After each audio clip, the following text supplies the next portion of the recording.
to pass down your assets to future generations. The other benefit that's not mentioned here, when you buy a car with a trust, especially if you take a loan out, that is considered a business expense. So that loan can be written off. Those payments, those monthly payments, you could write them off as an expense to the trust. Registration, any fees, oil changes, all that stuff can be passed, become a tax credit.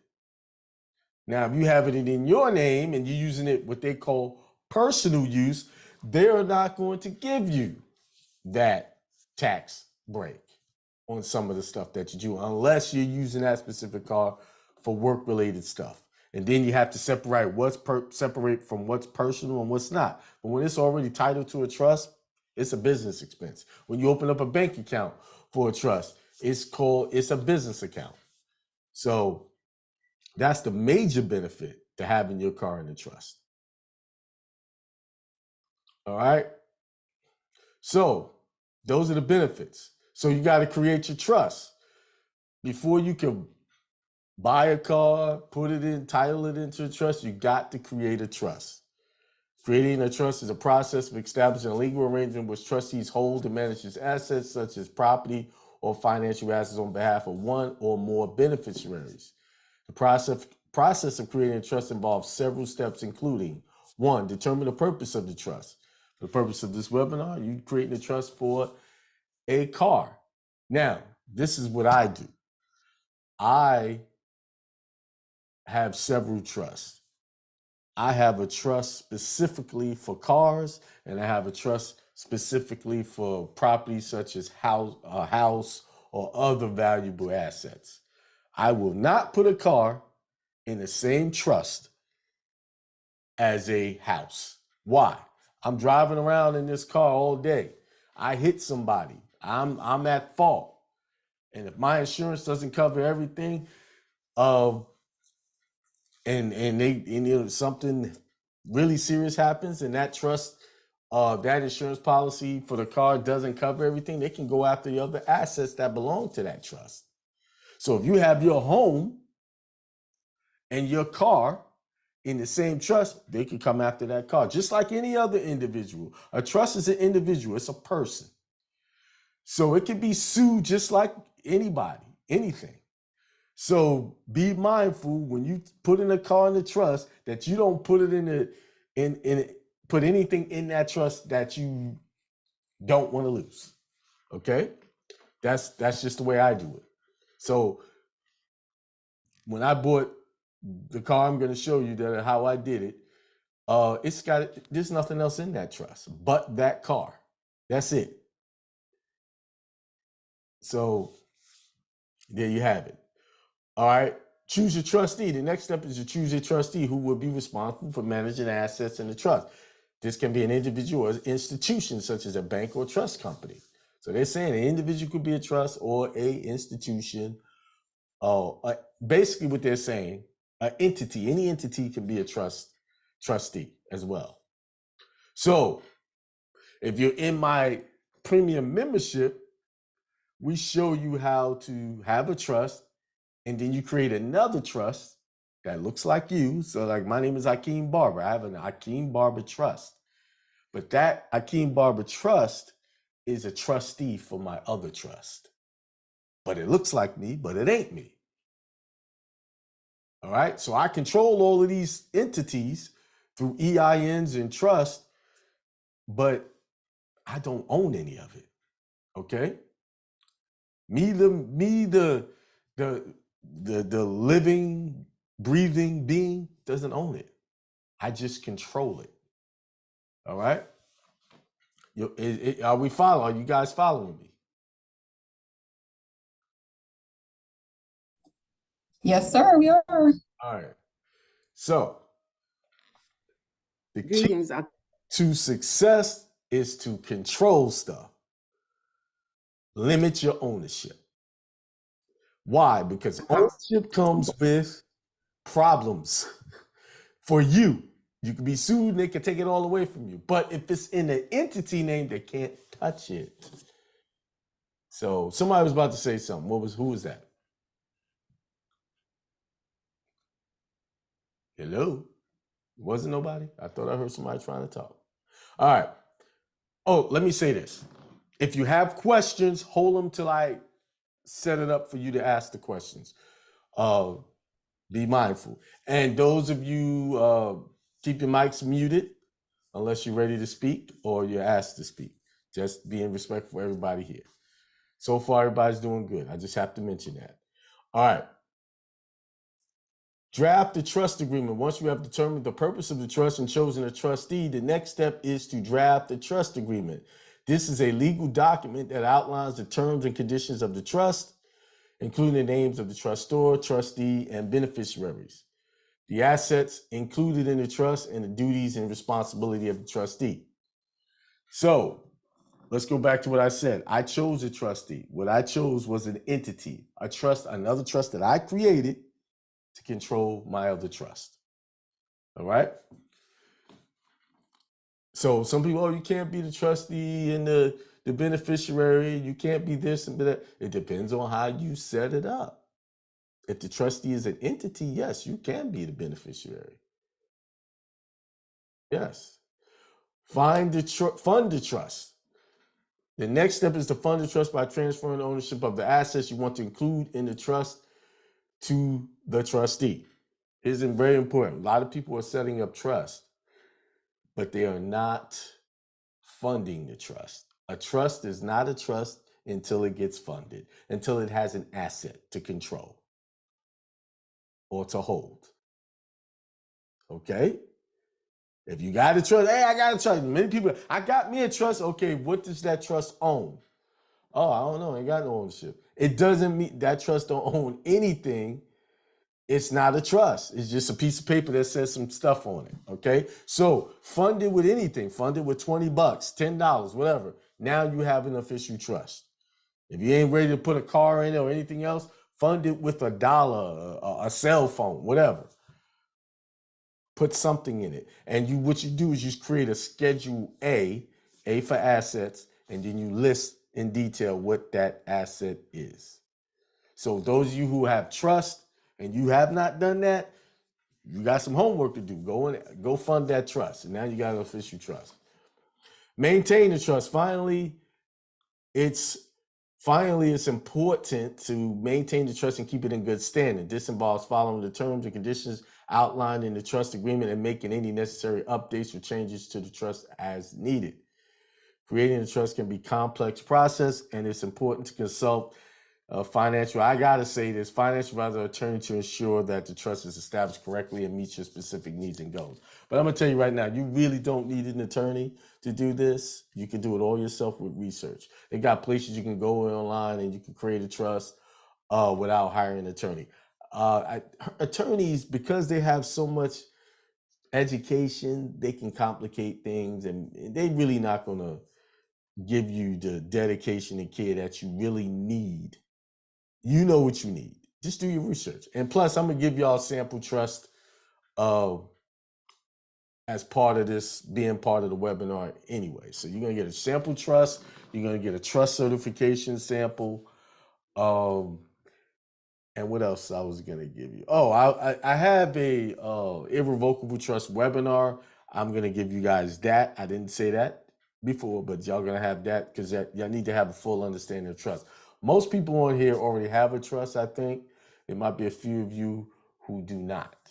So some of you guys already have that irrevocable trust webinar. But I'm including that as part of the stuff you can go and study after this webinar. All right, somebody's got a comment here. True happiness, true contentment comes from within, not out. Everything outside of you is like a benefit or an add-on to your own happiness. You are in charge of happiness over yourself. You're in charge of your belief systems. You are 100% responsible for what you believe in and what you hold as true. And then because of that, all the results you get from that is all on you. The labels you choose, the I am that you pick and choose for yourself is what you are experiencing right now in this material world.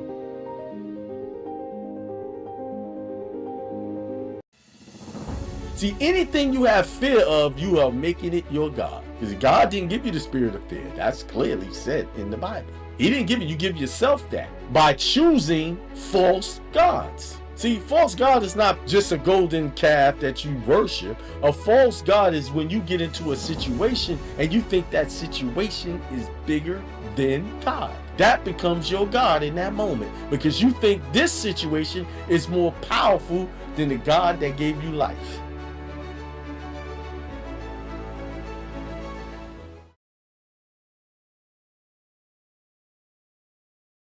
Peace.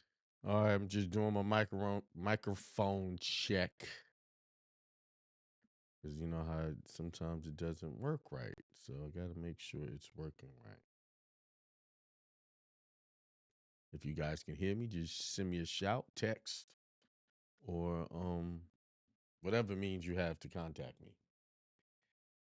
You know, the chat in the YouTube is a little delayed, so I won't see that for a couple of minutes or at least a minute.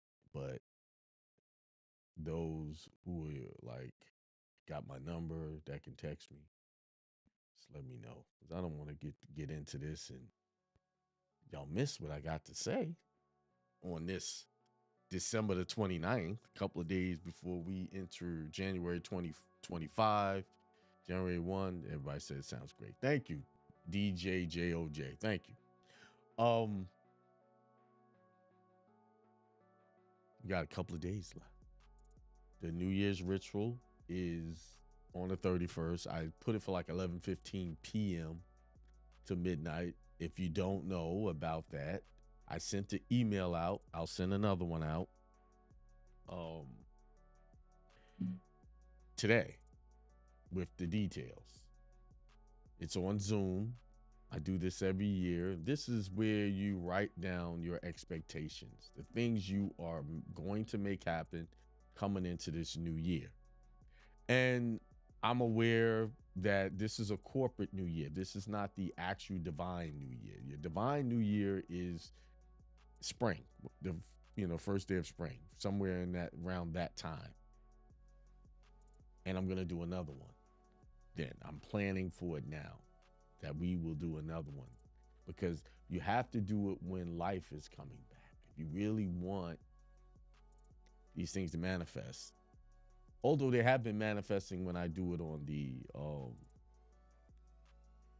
the corporate new year, this Gregorian calendar, this fake calendar that they produced.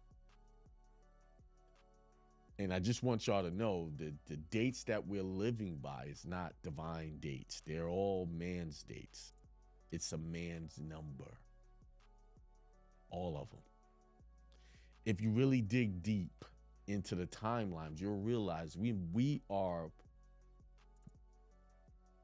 chronologically, date-wise, 1,000 years has been added to the calendar. So roughly that many. So when you look at that and you start to say, well, if they've added 1,000 years to the calendar, roughly that many years.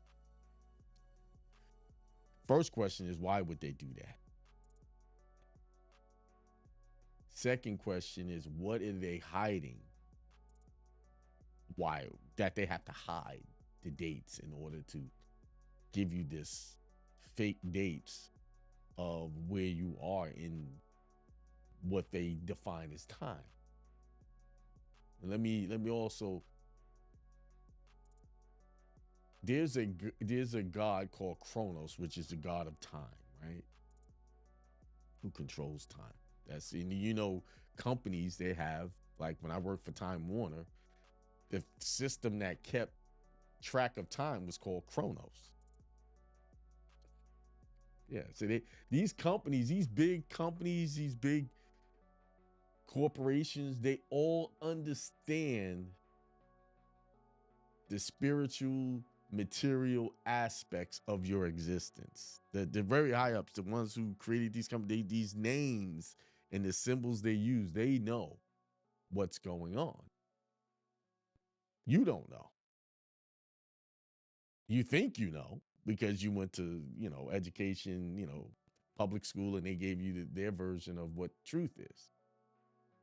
Even in your religious structures, Those are versions of the truth. They're not the whole truth. I don't care how much, you can be upset with me for saying that now, but I know some of us, I live and die by their belief systems when it comes to God. But if you're sitting here and realizing as you go along that you learn something new every day, and you think that what you learned in your spiritual structures, that it's the whole truth, you might want to rethink that. I would tell you, on across the board, most of the religious instructions that you're getting is on a kindergarten level when you compare it to public education, meaning it's the beginning of the knowledge. It's not the complete knowledge. But most of us live out our whole lives thinking it's the whole thing. So if you pay attention to Christ's walk, like in the Bible, he traveled around and he did a lot of things like he meditated, right? That's a Buddhism tradition, Buddhist tradition. Meditation wasn't talked about in the Old Testament, right? He fasted and meditated, and they talked a lot about that. In the Old Testament, there was where was it talked about meditations? You introduced that into the New Testament, right? In the Old Testament, it's more about prayer and burnt offerings, rituals, giving of offerings, a practice. You had the Passover where you had the king kill the firstborn of your livestock and place the blood over the wall, right? See, we read these things, but we're really not paying attention to the details. And that's where if you pay attention to details, you will see that, wait a minute, there's something more to this. Where did these traditions come from?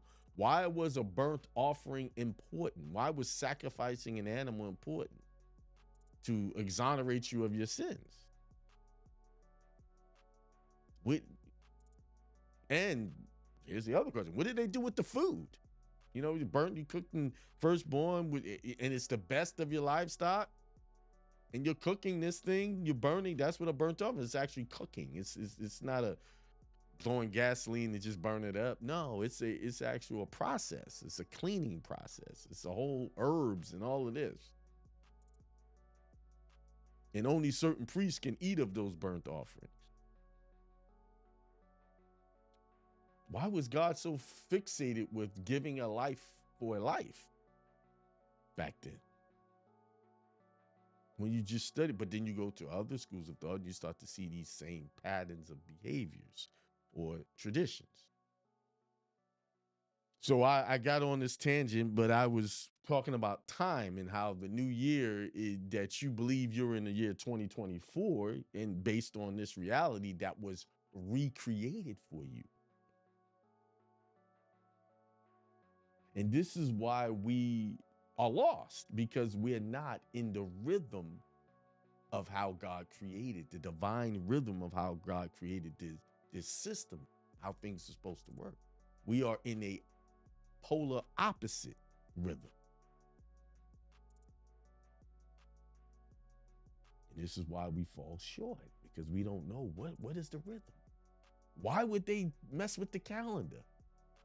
Why would they change dates? Oh, we had to do this because of this and this and that and that. Why can't we just have a even 28 days? Because if you take 28 days and break them down, you can have 13 months even. Why did it have to be some days 30, 31? It's all mirror opposites of what God designed. Why? To keep you off track, keep you lost.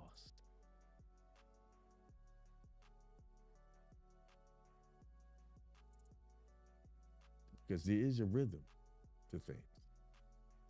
There's a frequency. And if you align yourself with the right frequency, you can have whatever you want. You can make things happen for you instantly. But because you're out of rhythm and you don't know the science or the spiritual science behind that, you can't, you'll always fall short. Sometimes you'll hit it and sometimes you won't. This is why I said your words are limiting. This is what I titled, your words limiting. The words you're uttering inside of your head, the conversation, the constant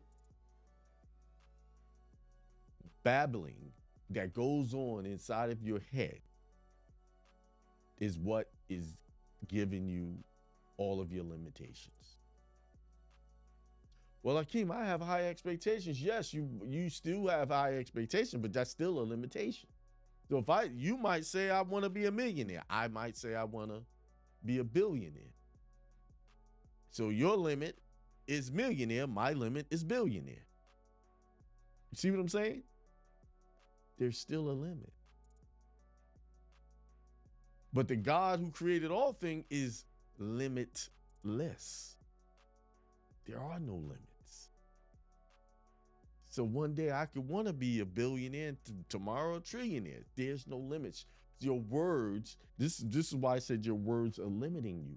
So stop for a second and ask yourself, what am I saying that could possibly be limiting me from where I need to be tomorrow? Or not even tomorrow, where I need to be right now. What is it? What belief systems? What conversations I'm having with myself? What conversations I'm having with other people? What conversations I'm listening to on television, through radio, music? The frequency of music is a very powerful thing. This is why certain music is promoted to the Black community or the people of color, or I would say my American people, the true American. We're going to take these colors off because that's a limiting word. You're Black, you're white, you're yellow, whatever, right? The frequency of music is designed and promoted specifically to create an energy and a thought pattern that will lead to a certain behavior.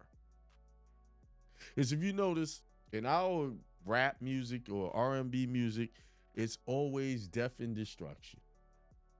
And let me be specific. When it comes to rap, it's about drug selling, promoting women to be the B word.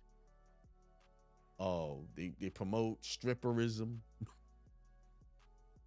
Right? Didn't Kamala, she put ex-stripper Cardi B on to entice Black folks. I think she was targeting Black women to vote for her. Why? Because they believe that that's what we accept. And why would this establishment believe that we would accept that? Because we have accepted it. We haven't checked our young daughters and our young mothers and when they started to sing these songs and they start referring to themselves as bees and hoes, we haven't checked that behavior. Actually, they created shows. There's an HBO show, what's her name? Issa Rae. Her old show, and the way they greeted each other, the girls, the Black females would greet each other on the show. They all, hey, what's up, B? What's up, ho? That's the greetings. And we saw that as entertainment and didn't realize that these words that we were allowing into our consciousness on a regular basis was limiting us or limiting our women into accepting these behaviors. And this is why other groups of people can promote this stuff to us and say it's okay because we made it okay. That's the R&B and rap music. The most vulgar and conscious deteriorating words that you can listen to is in our culture. And then we'll brag, yeah, we created crap. We did rap. It's our thing. And we own that BS.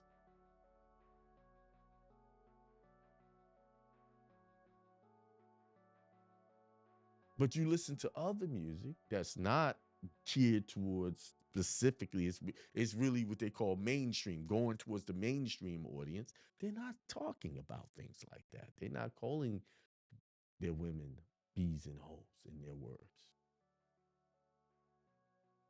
I listen to groups like Maroon 5. I don't recall. I think recently they've been using some of those words in their lyrics, but in their early on music, they were not doing that. Hootie and the Blowfish, and although you listen carefully, some of these songs do promote drug use. But if you notice the frequency and tone of the music, it's an upbeat, happy feeling music. Whereas in the rap music and the R&B songs, it's a destructive, depressing tone. Meaning, well, let me be specific. In the rap music, it promotes gun violence amongst black males. And in the R&B, where the women are singing it, it promotes independence from the black male, or it's singing the bad relationship lyrics.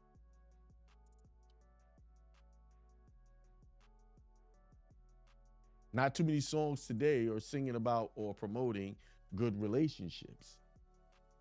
They what they're singing about is the woes of the relationships and how the woman has to go independent because the relationship was so bad. I'm a survivor, you're surviving something bad.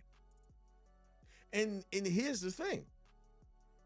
No one makes the connection that thing you're surviving, the reason why you're surviving it is maybe because of the information you have partook of, the music you were listening to allowed your energy and frequency to be connected to that individual who was in that lifestyle.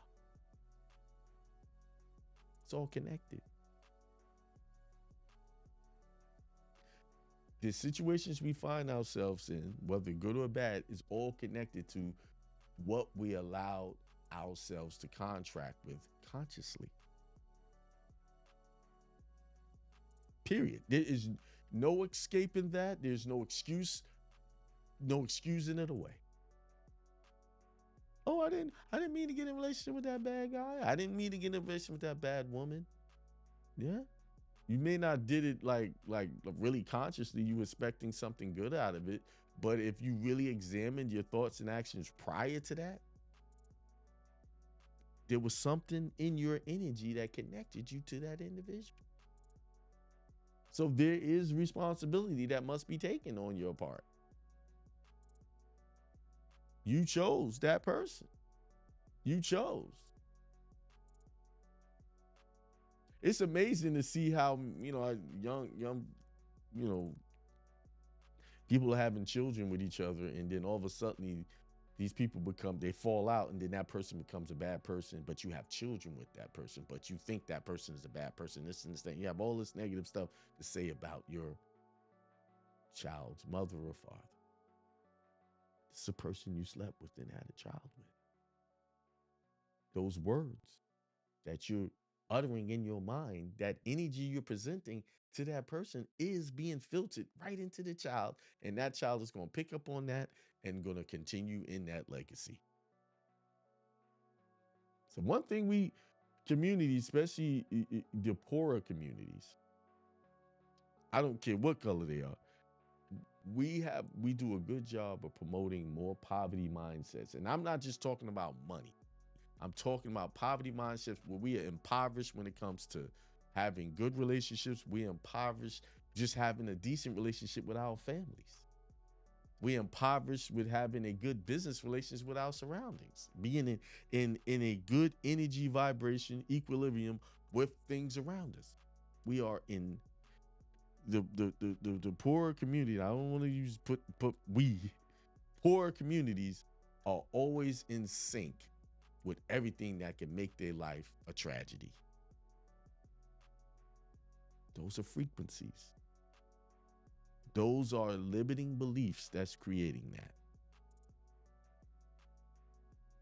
No matter where it came from. Those are limiting ideas about oneself connecting with other limiting ideas, people who have the same ideas, all in the same bunch, just amplifying more of this lifestyle. Because that's what it is. It's a lifestyle. Just like having a wealthy lifestyle, you can have an impoverished lifestyle and really adopt it. That brings to mind, someone had posted on Facebook a picture of a woman standing in front of a house her husband bought for them and the children. And the house was really dilapidated. It was in bad shape. And people were making fun of the woman. And then there was a few people saying, hey, you know, hey, they're making progress. They got a property. It's probably sitting on a, you know, people started adding their assumptions onto the picture. It was just a picture with a woman standing in front of the dilapidated house with a comment saying the husband bought the house. It had no other context, but people had created, or it's probably sitting on 10 acres of land and this and this. They started creating all of that. Creating their idea of what they thought was going on. But there were some people making fun of the woman who was praising the fact that she had a house. And I saw that and I felt compelled. And I made a comment. I said, we should never make fun of people's progress, no matter what you think of that progress. Because you don't know where that person's mindset, where they come from to be happy about having this dilapidated house. You don't know. Just like I made the example, someone might just want to be a millionaire. And I might want to be a billionaire. It's why do I have a different? Because that's my expectation for myself. Same thing with this person. They might have been homeless on the street, living in shelters. This dilapidated house that they could fix up and make better might be the best thing that's ever happened to them in their life. Everybody's self-talk is different.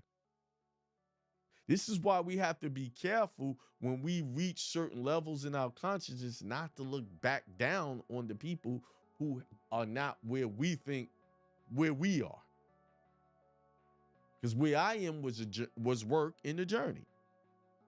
Me being totally self-employed, controlling my time for the most part, was a journey. I didn't just jump out there. I worked a lot of years for different people. Got fired from a job. I got fired from Walmart and they will never hire me again. And at the time, that felt like my consciousness, the words I spoke to myself, that was the worst feeling that I ever had at the time. Now I look back, thank God they said I can't come back to that God-forsaken employment place for me. May not be. You might be a person who worked for Walmart. I don't know. But for me, it's God-forsaken. You can't. You gotta put me in front of a firing squad before I go work for Walmart again. Same thing with working for people. Something really got to go down that I got to go actually want to clock in and do that. Drag me. You see, but I'm in a different place. But it took work to get there. It took a lot of rewording of what the talk I made. My self-talk had to be changed. This is why I can talk about this the way I do, because I recall where I was 20, 30, 40 years ago. And what I was saying to myself then and what I say to myself now is a whole new born again person. And that's really what you have to do. You have to be born again, not just once, but multiple times. Because say you get to the $1 million that you want to be, to become the billionaire, you got to become a whole new person to become a billionaire. You got to be born again. Born again is not some one-time action. It's multiple times if you're trying to level up. Because what took you to get to the progress where you are today, to get any further, it's going to take another you, a new you to do it. Are you ready for that? Are you ready to be a new you going into this new 2025 corporate year? Because I can tell you, If you have not achieved the things that you wanted to achieve, that's because you're the same you was before. You haven't changed. Your mindset, the conversations, the things you're saying, you haven't changed. And as you elevate in your consciousness, you start to realize how deep that hole is of your consciousness between the gap in your thinking versus your actual accomplishment. You start to see, wait a minute, this hole is deep.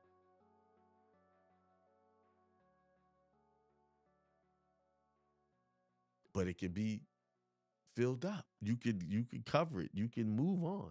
But it's a practice of being consistent, persistent, and changing your thought patterns. It's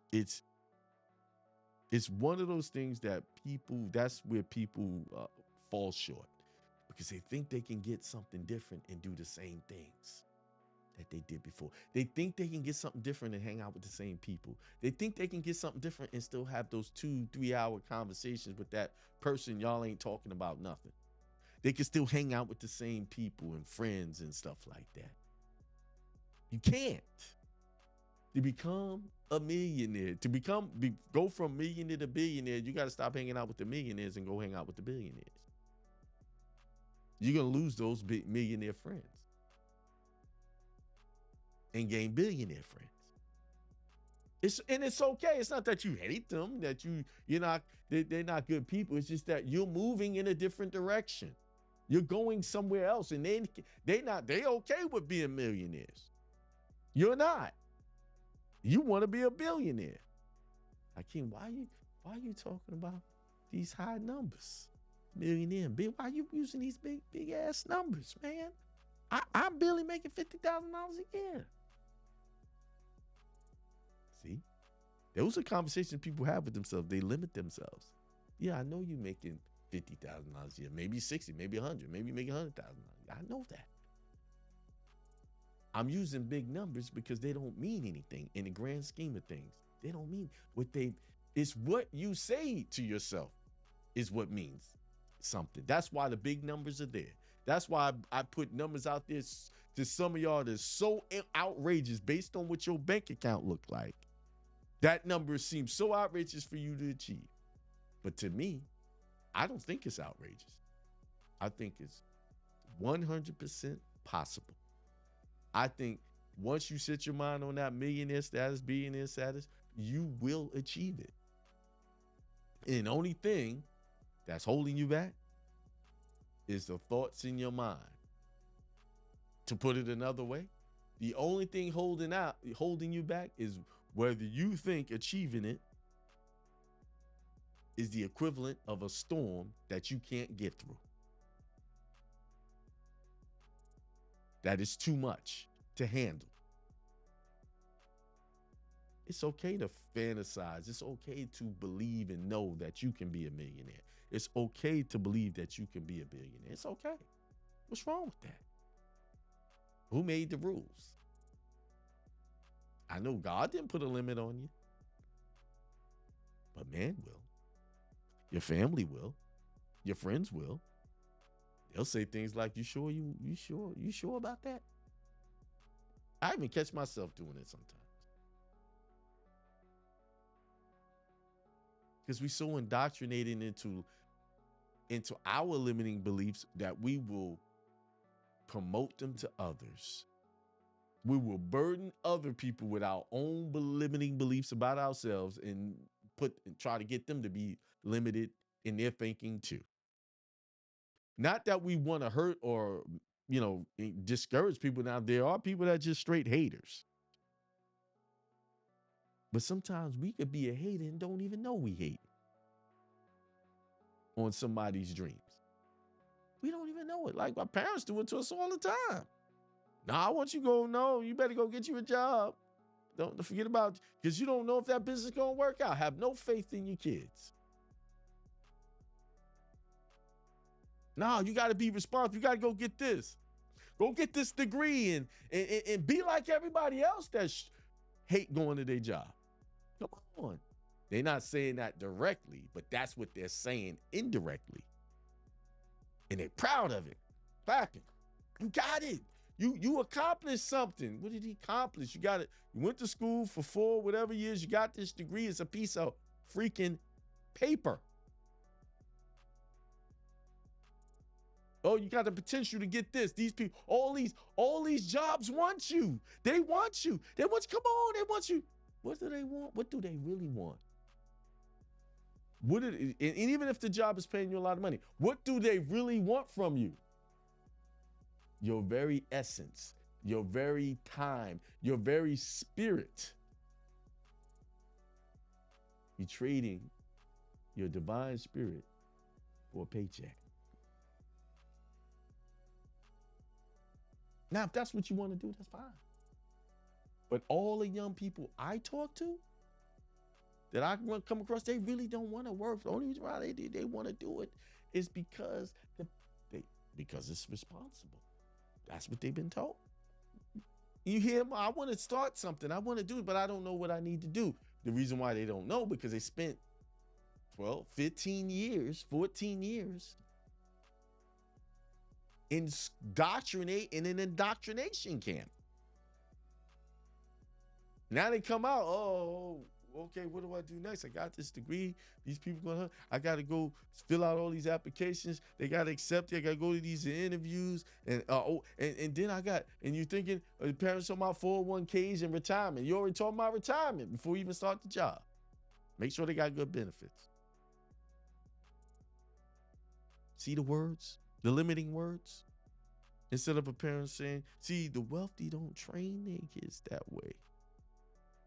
They do send them to schools, but they go on to schools with a purpose to take over their company. That's why they go into school, to take over their business and pass that torch on. See, the impoverished mindset send their kids to go to school to be workers, to support the ones who send their kids to school to be owners. 85, 90% of the population is trained to support the owner's dreams and aspirations. That's when you really pull it all apart and you really see what the education system is really about, it's really training you to go support the major corporations' dreams and aspirations, and their families going on lavish vacations, their families flying in private jets, their families owning real estate around the world and passing on their legacy through trust and investments and stuff like that. That's really, when you pull off, yeah, I'm an engineer. Yeah, you're going to go work for a company, a multi-billion-dollar corporation, and support whoever idea it was to create that company's dreams. Which is fine. It's nothing. It's not against the law. You can actually live decent, but you will never live the way God intended you to live. Free. Owning your time. Being fruitful, multiplying. Because through a job, there's no real generational wealth you can pass on to anybody. You take out a nice insurance policy. That's the other thing. Take out the insurance policy, because this job's going to run you in the hole some ground. You're going to die early anyway. So you'll have that insurance so that your family can be supported if something were to happen to you. See how these corporations think? Let's create the job, create the industry so that they can come work. Now we create insurance because we're going to run this MF in the ground. We're going to dog him out here, and he going to be so worn out, he going to die. Make sure he got life insurance. So that when he's done, he have something to leave to his kids.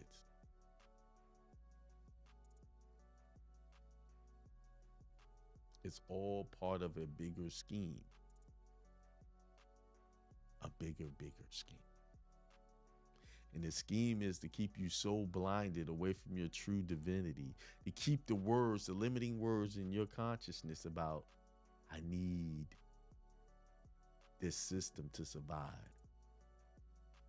I need these system of jobs. I need this system of education. I need this system of religion. I need it all.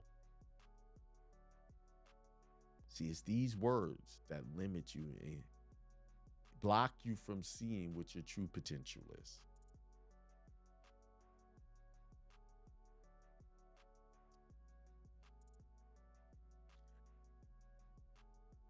It keeps coming up in my mind, and people see, when people look at my channel, they see the views. They see the views and how low they are.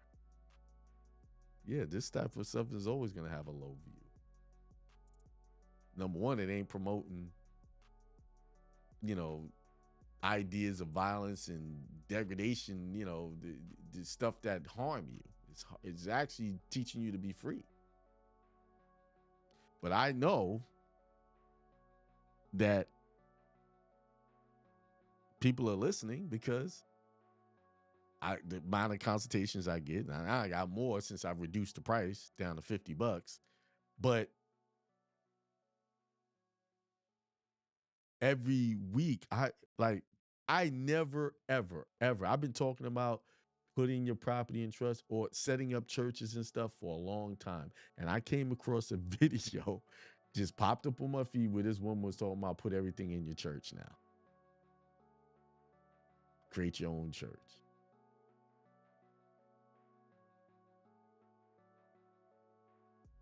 The Bible was talking about that before. I've been talking about this, since 2019? Actually been scoffed and laughed at when I talked about it. Now it's going to become a trend.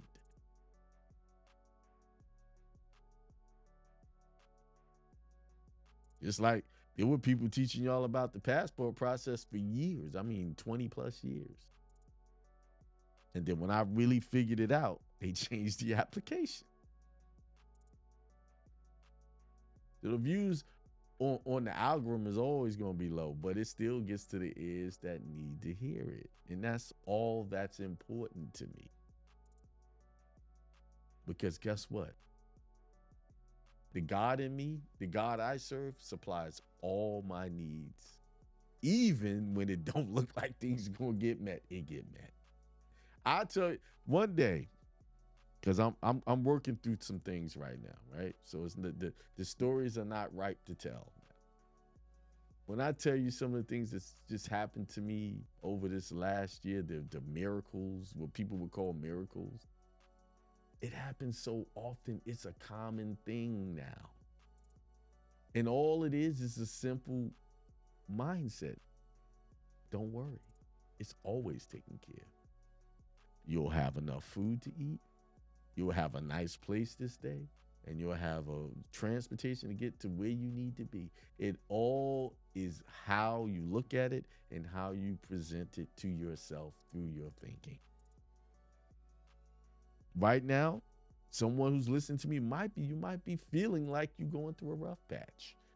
Things you just can't get ahead. And you got to remember those words when you say, I'm going through a rough patch, it's going to be rough because you said that. And even though I teach this, I have to remind myself to be careful not to shoot with the words I want to choose when I'm describing situations. Because I am actually reinforcing it by even giving it credibility that I am going through a rough time. You don't give your bad credibility. Only give your good credibility. Only speak to whatever is good, whatever is lovely. There's actually a scripture that says, speak on these things, the good stuff, the God stuff, the divine stuff. Speak on those things, because the moment you take your tongue off of the good stuff and start talking about the bad stuff, you are adding that to the flavor. You are adding that to your meal. You're adding that bitterness to it. Be careful. Be careful what words you're taking in, what you're listening to. I don't even listen to rap anymore. I used to think I could get away with it because the beats sound nice.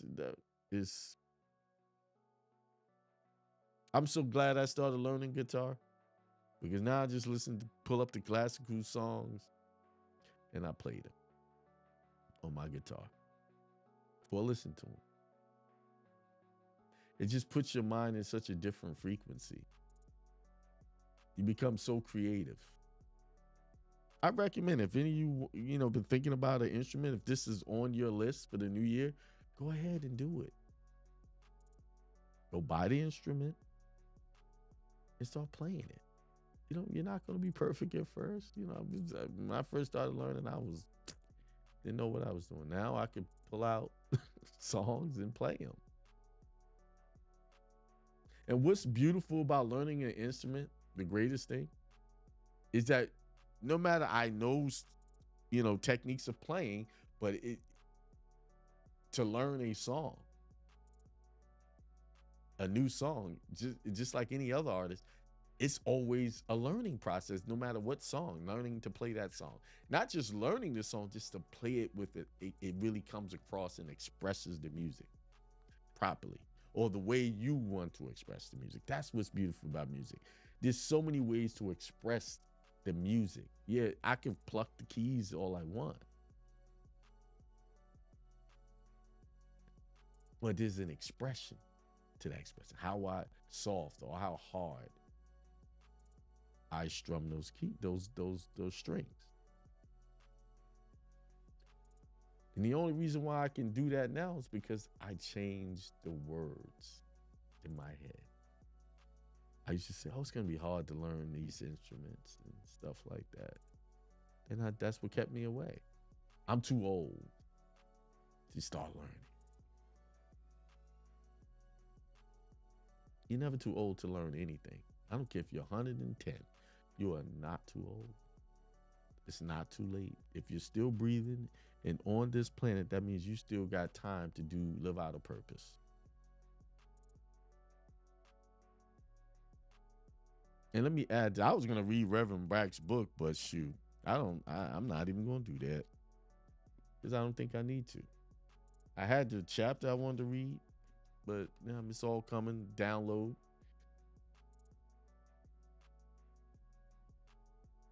Like I said, if you got an instrument you want to play, or it don't even have to be something that some type of hobby you've been putting off, go for it. Get started. Make it a habit. The best habit you can make for yourself every day is to get up and say something good to yourself and declare your day to be a success. And take an inventory of your day. After, like, the end of the day, how was today? Usually around this time of year, I get a little strange. I get distant. I pull away from people and things. Because I take what I want to do for the next year seriously. And every year it gets deeper and deeper. Like, I haven't started writing down my things yet, but I will be. Today will be the day I'll start writing it down. I don't know if I'm even going to go to bed tonight. I'm not sure. Just because I've been resting up a lot for over the last couple of days. Just kind of going with the energy flow. All right. Let's see. What do we got out? Who's out here? Luke and 8, Lake and Apple says, peace to the gods and much light to y'all. Peace, Hindsight Radio. That's me. Ryan J said, my moms want me to grab the trust info for her ASAP. I will be in contact, King. No problem. Akemail.com or set up a consultation, whatever you need.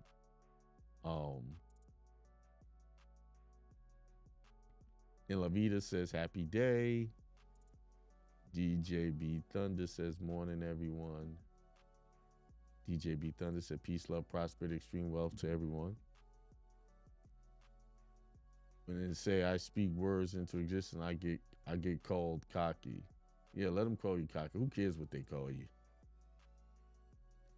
See, I was listening to I listen to a lot of If it's good, I listen to it. There's a Rabbi Abe. I was listening to something, and then it moved on to another video. It was another Jewish video. Like the young guy was interviewing a rabbi and asking him questions.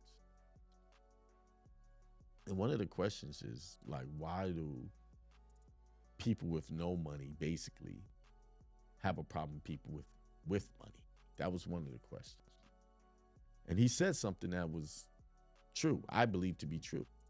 And his response was, it's not the fact that they have money that's the problem. It's not the fact of that. It's the fact that they have confidence. There's a confidence that they have a problem with. He said most people walk around who don't have confidence in themselves to be successful. And then when they see another successful person, their hate or their dislike is not so much that they have a lot of money. It's the fact that this person is confident and seems like they got it all together. And that's where the jealousy comes in.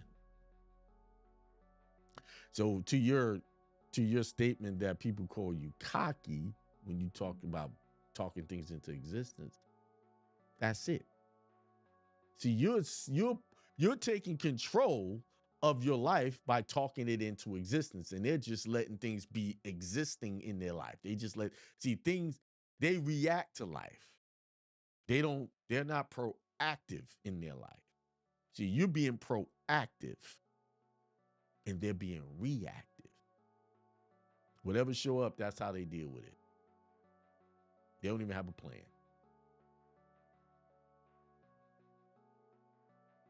See, what I'm trying to show you is be proactive and control the outcomes through the words you choose to utter.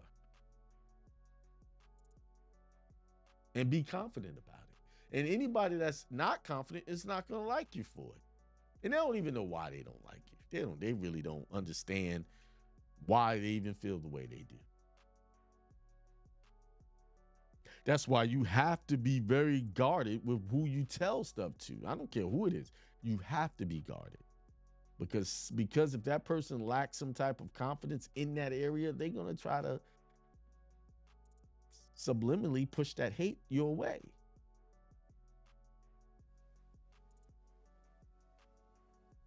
Huh?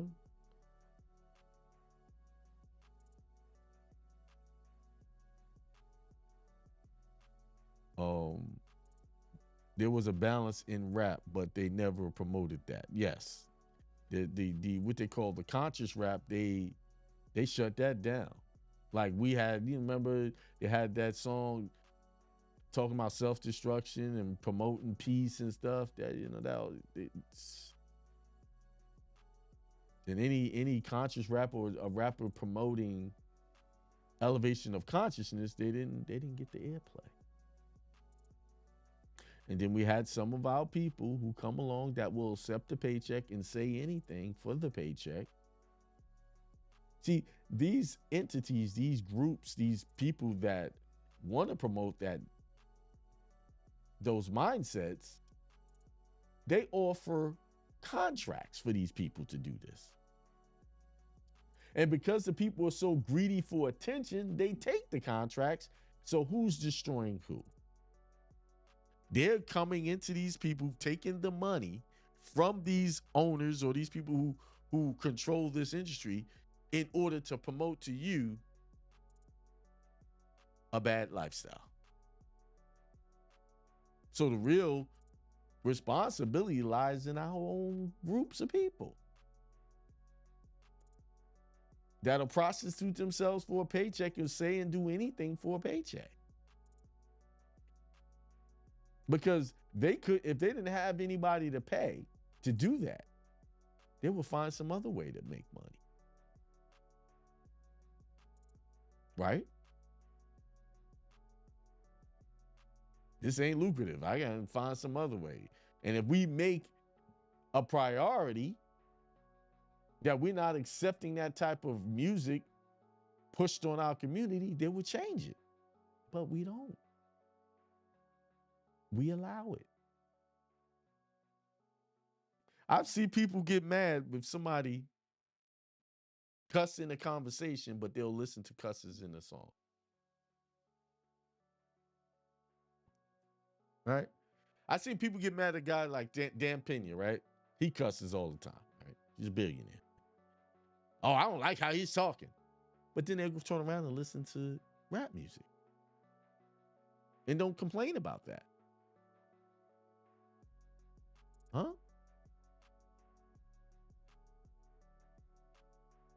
Like right now, people are judging P. Diddy, R. Kelly, what's his name? Bill Cosby for all of the trouble they got into. But at the same time, they listen to rappers talking about shooting each other, killing each other, selling drugs, prostitution, stripperism. We gotta make up our mind what we gonna accept. The very things that some of these guys are being accused of was mentioned in the rap songs that they were talking about.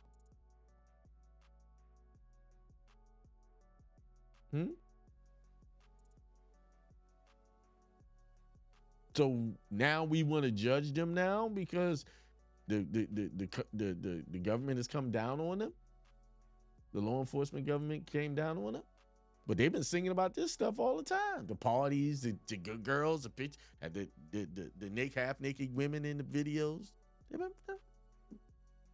Now what's the problem? But you listen to that.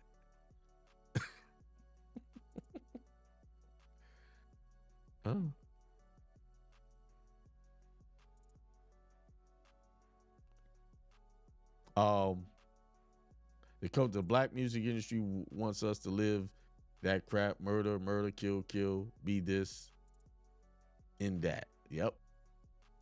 Lord knows says peace. Above and Beyond says with Karen says happy Sunday, everyone. Happy Sunday back to you. Our culture's soul is embedded in the 70s music. Right. See, the 70s music earlier, they talked to most of that music promoted relationships. Yeah, they had some sad songs, but a lot of it, the women sang about how in love they was, and the men sang about how in love they were. We don't have that anymore. We really don't. My son called me old because I said the same thing about current rap. I can't listen to that crap no more. Right. Whether you think you can or you think you can't, you're absolutely right. Yep. Either way, whether you think you can do it or you can't, you're absolutely right. There was someone was on a comment on a thread, was talking about how they gonna end up alone and this and that. They was just preaching their demise of relationship. You know what I say to that? You're right. I agree. Whatever you say to yourself about yourself, I'm not going to disagree with you. I used to say, don't say that, blah, blah, blah. I say, I agree. What do you mean by you agree? Because whatever you say, you're going to live that out. I don't fight people on their beliefs anymore. Let them have it. Let them live it out. I'll just simply say, whatever you say about yourself, that's what it'll be. Your words are a self-fulfilling prophecy to yourself. Whatever God's will is your will. Whatever you're speaking is your will.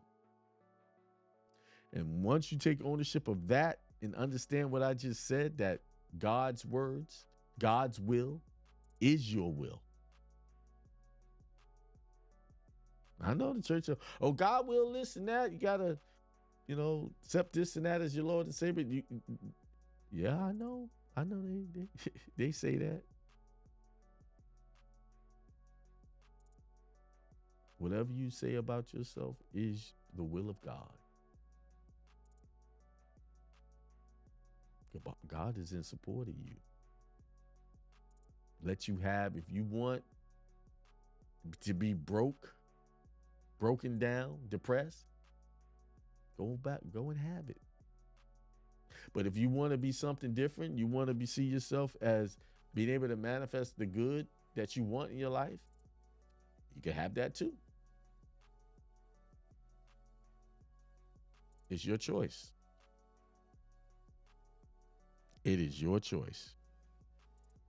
And once you really comprehend that it's all your choice and it's all your doing and undoing, that's when life takes a turn for the better for you, because now you can see clearly what is actually driving your outcomes.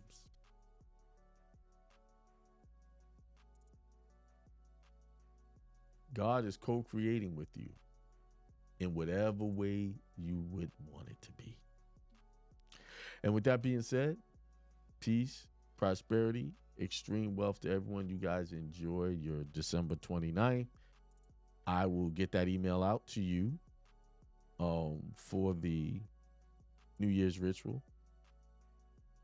Just to really sum it up, you need a pencil, paper, or a paper bag, parchment paper to write on. What you're going to do is write out and be specific about how you want your new year to look, what you want to happen, and not just what you want to happen, what you want to remove. You might want to be removing some things out of your life, some people, some situations.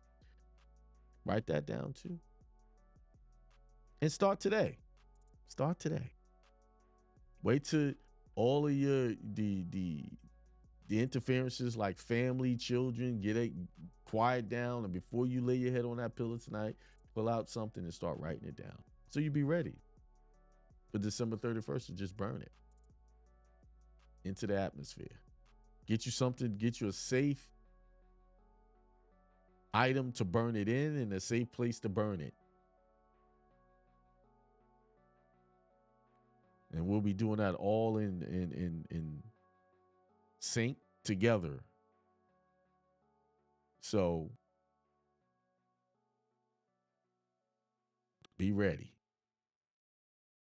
because this 2025 year is a 9-year. So really profound things is going to happen. Really good, profound things are going to happen for those who's ready to receive it. And then there's going to be some really profound bad things that's happened to people who is ready to receive that. But see, your job is to not be one of those chosen ones for the bad. You want to be the chosen one for the good.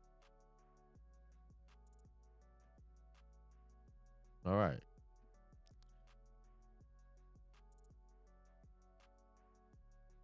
Let's see. What am I going to leave y'all with?